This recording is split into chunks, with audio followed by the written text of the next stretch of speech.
yeah, I forgot to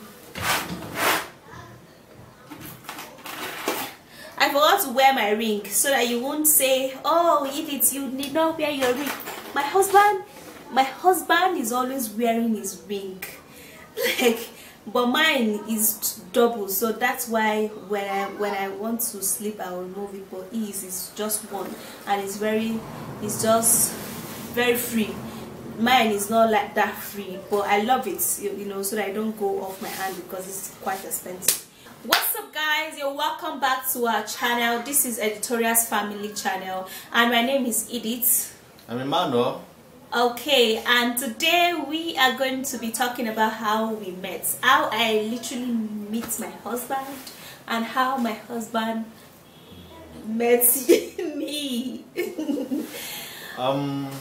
It's a very long story, and it's just God divine. When God is planning or have a special plan for you as a man, but it all depends on you as a person to really know what you want. Because if you know what you want, when the opportunity comes, you really know that okay, this is the time, this is what I've been looking for actually. So I happened to meet my wife on this fateful day. A colleague of mine traveled out of Abuja. I am into real estate. A colleague of mine traveled out of Abuja, so she had the contact of my colleague. She called my colleague that she needs the property that she wants to let. So my colleague traveled, and when she called my colleague gave her my number while I was in Abuja. So gave her my number that we worked together, that she should call me. But I'm going to take her to the property and inspect it. If she likes it, I should go ahead and deal with me. So when she called me, it was on a Sunday after service. I think so, if I can remember. Yeah, I think so too. Yeah, it was on a Sunday after after service. He does remember this stuff more than me. It was on Sunday by 3:30 p.m. On Sunday or Saturday? Was it Saturday? Yes, it was on a Saturday. Yeah. It wasn't on a Sunday. Yeah, it's true. It was on Saturday. Yeah. Because Saturday. if it was Sunday, you wouldn't have been in your office. Yeah, it's true. It's true. Okay. So when she called me, we booked an appointment. We agreed for 4 p.m. that I'm going to. But she should come to my office and for the inspection.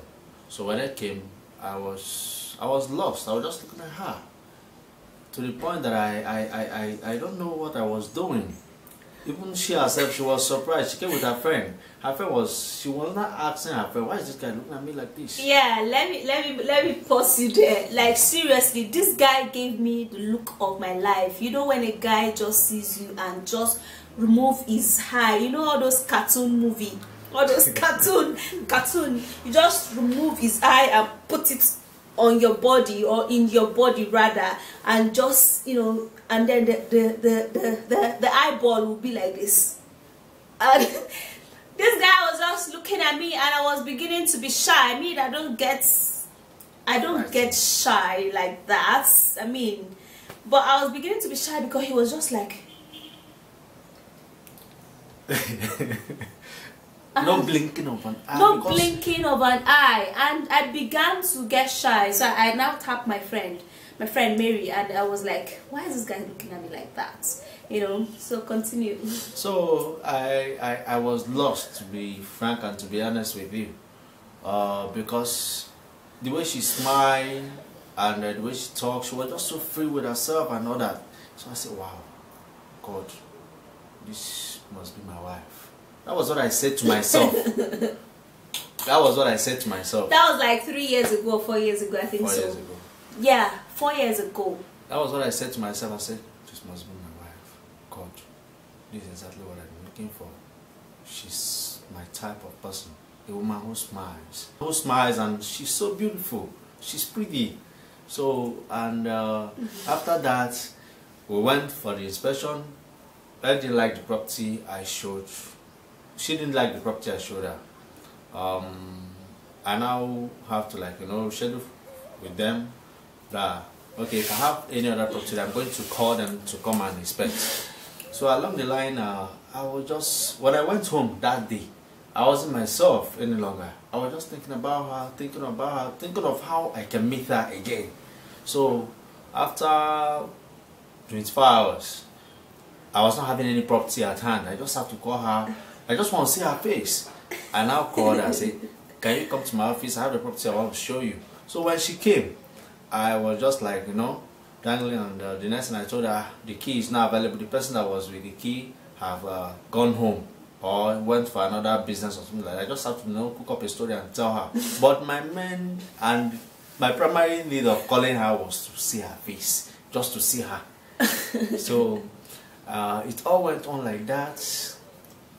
After a few months, I think after a few weeks, she now told me that okay, I've forgotten how. Okay, no, let me chip in something. Okay. Now, after a few weeks, he invited me for an evening outing. Yes. Yes. So he now said, I invited me to one particular garden, not really far away from my house. I think after that, no, yeah. Okay. It was when I've actually paid for the house that you guys showed me.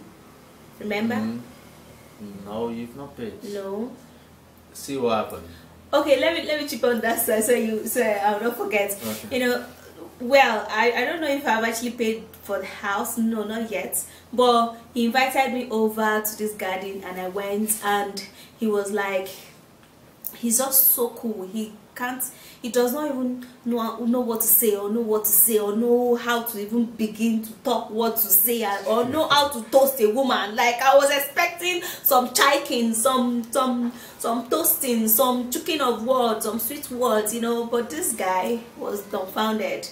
And the only thing he asked me was that, what do I want to drink? And I said, I don't do much of alcohol, but I do wine once in a while. Okay, other than that, I will take soft. So he now said, okay, since I do wine, I should take wine. And I was considering that, okay, someone that we're actually doing business together, and I want to come and spend your money for wine, which is going to be like 2,500 or thereabout. 3,000. I was like, no, I don't need it, don't worry. And he insisted. So I took the wine and then I was sipping it. I sipped just half glass of that wine. They brought the whole bottle anyway, but I went home with the wine. But on that table we sat, this guy did not say a word. Can you imagine how that is? It's so boring. It's so frustrating and it's so discouraging. You dress up, do all of your makeup, you go out to see someone who invited you for an evening outing, and then you sit down and the person is just busy looking at you. The looking was something else. When I'm looking at her, what I'm saying is tomorrow, not even now. We're just imagining how beautiful she is, and we're just trying to know her person. And I think the only question I asked her that day was, where are you from, and all that. So she now said, okay, from Bible. I now introduced myself. Okay, I'm from Ebonyi State. Yeah, I remember that's the only thing. She now say, that bush state or something like that. Before now, Ebonyi State used to be this kind of state that when you mention Ebonyi State, people will see it as if, but presently now, go to Ebonyi State. Excuse me, we're not here to talk about Ebonyi State. The most beautiful state in Nigeria. Alright, guys. So as we go on, we met again. After that day, after we met at the garden, from then I started calling her. I started checking up on her. She now called me. Then I've not given her any property. She have not paid for any property anyway. So she now called. Okay, now have I gotten any other property? And I say yes. Unknown to me, I was not chanced. I now hook her up with another of my colleagues. The property they went to show her was adjacent my house, where I live. She didn't know. I kept quiet on shit until she paid for the property. When she paid, and I say, come, I want to go and show you where I live. And now, when I came out of her own compound, went into my own compound. When I opened the gate, say, where are we going to? I say, this is where I live. She said, I couldn't have paid for this property if I know you're living here. But she was joking, no. So it all started like that. Then she used to work in the hotel. In the hotel. Yeah. So when she goes to work, I don't work for anybody. I am self-employed.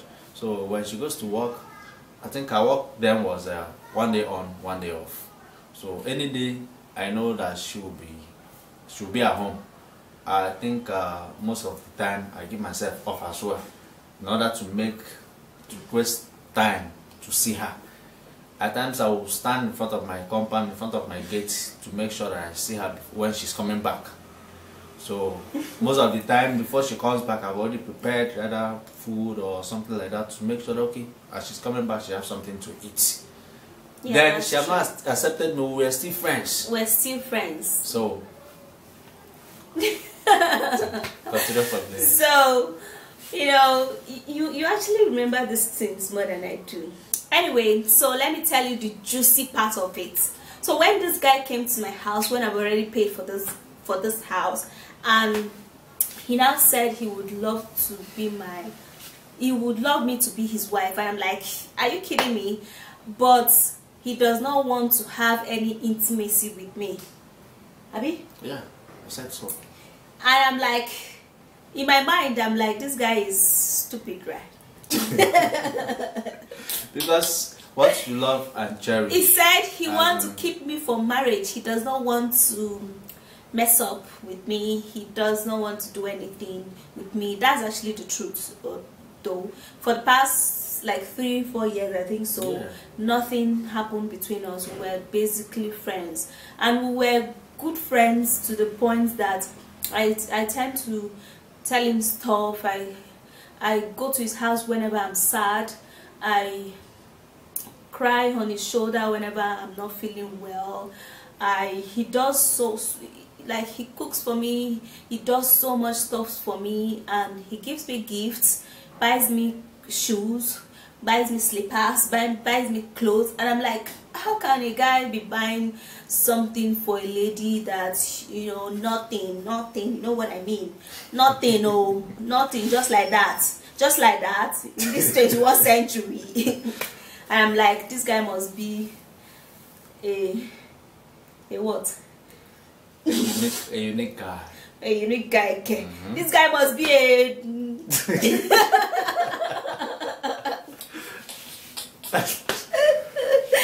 So anyway, that's how we became very good friends, you know, and we've actually done some stuff together that, you know, later we became very close friends, that I tend to tell him some of my stuff, because I saw him like a guardian angel who is always there, since there is nothing between us. Like, you know what I mean? There is nothing between us, as at that time we were just very good friends. He would come to my house at any time, I would go to his house at any time.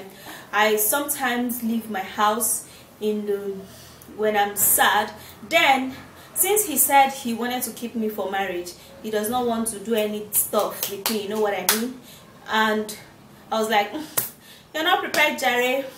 And I went into another relationship. Yeah, even while I was seeing her with, even when I knew that she was into the relationship, that doesn't make me to give up with what I was doing.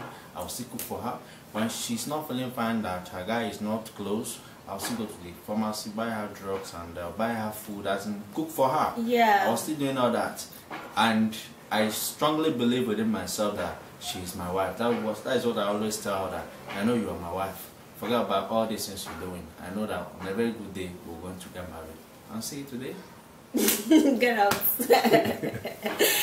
Anyway, so he was doing all of that stuff. He was so caring. Like, you know, when a guy has not, like, I'm actually talking to the matured mind. You know, when a guy has actually not done anything with you as a lady, and is actually doing the things that you're expecting a guy that you're dating to do for you. You understand how it was. So I so much appreciated him that I was so open to him, because there was nothing, but we were very close. We were friends. He could tell me stuff. He's not like a very talking person. Most times he will come to my house when I'm back from work. I would sleep a little. He's just so very understanding. As at that time, he would allow me sleep, and then later he will come maybe around 12, and then around 12 noon in the afternoon, and then he will ask me how am I doing. You know, sometimes go to a Blooming Chicken or Mr. Biggs, buy me food and all of that stuff, and I enjoyed his money. I was cruising with his money, but but all of that stuff I actually did appreciated it, you know. And we were, you know, when I got into another relationship, we were almost like cat and dog. We were almost fighting, because he would always disturb, he would always call, he's always calling, he's always texting, he's always like on my neck, and I'm like, leave me alone. Since I want to, leave me alone. He was like, I'm not gonna leave you. I'm like, leave me alone. I'm not gonna leave you. Oh my God. That is where, that was this book I read, and it said, when you insist, God will definitely assist. So that was, that word was guiding me. That was, I keep on pushing, and I keep on keeping on until. Yes. And then later on, let me tell you something. Later on, he was now saying, okay, is it because I don't want to do anything with you? Is that why you're dating some other person? Okay, or do you think that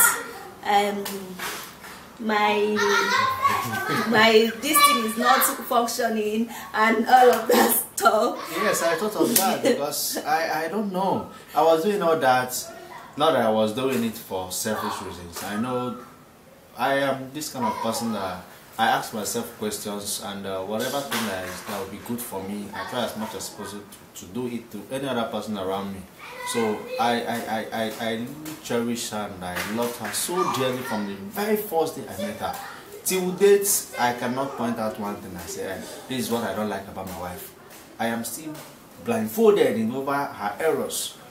You get, and that is the limit, on that is the level where I loved her till date. And I pray, and I know that God is going to help us to, you know, to carry on, to push on, to move on, to walk on, to, you know, all of those on stuff. So, all right, guys. So there was one time, you know, I even have to arrest him, like, because his disturbance was just too much. He was just like, I was just like, leave me alone, and he was just like, I'm not gonna leave you. And I had to go and arrest him, because he was just knocking on my door. Baby, I want to see you. Baby, please open the door. I want to see you, and stuff. But whenever I opened the door, he would just look at me and just be looking at me, and he would either bring food for me, or buy me stuff, or buy me bread, or buy me egg, or buy me stuff, and all of that stuff. Nothing else. He won't say anything. I'm like, don't you always have something to say? Can't you talk? Open your mouth and talk. I mean, he's always dumbfounded whenever he sees me, you know. So I arrested him. I took him to the police station. When I got to the police station, they were asking me what happened. I said, I don't want this guy. He's disturbing me. He's always coming to my door. In fact, he wants to break my door and all of that stuff. So, and you people should tell him, have you seen my you know before? Have you seen it before? So it therefore means that I don't want you. I don't want you, and all of that stuff. You know, so drama. It wasn't an easy journey, man. So the time where the lady told you that one. The lady police, at the end of it all, the police would then ask me, what happened, young man, what happened? Why are you disturbing this young lady? You know, police will always talk in favor of who came to call them. You understand? Maybe, probably, she might have given them money. She gave them money, right? I just gave them 1,000 naira. Yeah, it's big money to police. So she might have probably giving them money. So they started asking me questions, what happened? But I was in a very good mood. I was laughing. I was just smiling inside the door. Even the police were asking me, why are you smiling? Why I'm talking to you, you're laughing. I said, should I cry? Anything that does not make you to cry, the opposite of it is for you to laugh. So I am laughing because it's just so funny to me. This is the lesson I expected from her. Because that night I really disturbed her. So the policewoman now told me that when she left, then I told her, okay, go, we will talk to him. And she thought that they were going to detain me, so she now left. When she left, and I now asked the police people, so what am I going to do? She said, go to the counter, go back to the counter. So when they now can say, calm down now, calm down. Did she tell you that I stole anything from her? Did she tell you that? Okay. The woman now said the woman now called me. When she called me to her table, she now said she like you. She like you, but maybe you're not giving her what she wants. I said, oh, I am trying my possible best. He said, it's not what I am talking about. He said, you're not giving her what she wants. And I said, okay. She now advised me that I should keep on keeping on. That I should not give up. That she's going to like me. That was what the policewoman now said to me. And I gave them what I have, and they allowed me to go. So when I got when I left the station, and I called her on phone, I said, so you want me to sleep in the cell? No, I will sleep in the cell. She said, sleep there, sleep there, sleep there. I said, no, I will sleep there. The next time when I got to her gate, and I called, I said, I did not sleep there, I'm at your gate too. Again? I was like, again? What kind of problem is this? What kind of... You know when someone would disturb you, you'd be like, you're breathless. You're breathless. You know. Anyway, so that was how the whole stuff went, and yeah, just been patient, Jerry. You know. So after it, or after we took about 2 years after, so now we now met again. After we were always meeting anyways. We were always meeting. There is actually no month that we don't meet, or no week that we don't talk, but we were keeping it friends. You know, sometimes he would just give me space and all of that stuff. So that's basically how we actually met, and we became, you know, we dated for some few months, and then we decided to get married. So the next video is going to be, it might not be the next video although, but we're actually going to be making a video on his reaction when I told him I was going to get married to him, and also our engagement video. Okay, basically we're gonna be making that video. So if you do love watching this chit chat video of how I met my husband and how I met my wife, yeah, so do thumbs up and subscribe to this channel. Turn on that bell so that when we upload a family video like this, you're going to also be notified. And yeah, I forgot to wear my ring, so that you won't say, oh, Edith, you did not wear your ring. My husband is always wearing his ring, like, but mine is double, so that's why when I want to sleep I will move it. But his is just one, and it's just very free. Mine is not like that free, but I love it, you know, so that I don't go off my hand because it's quite expensive. Anyway, so that's basically how we met, and that's our story.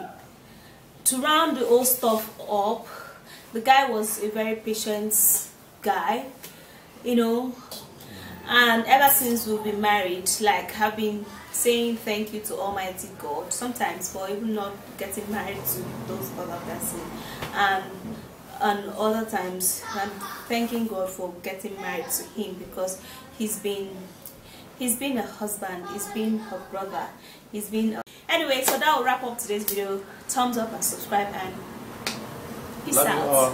Love you all. Bye.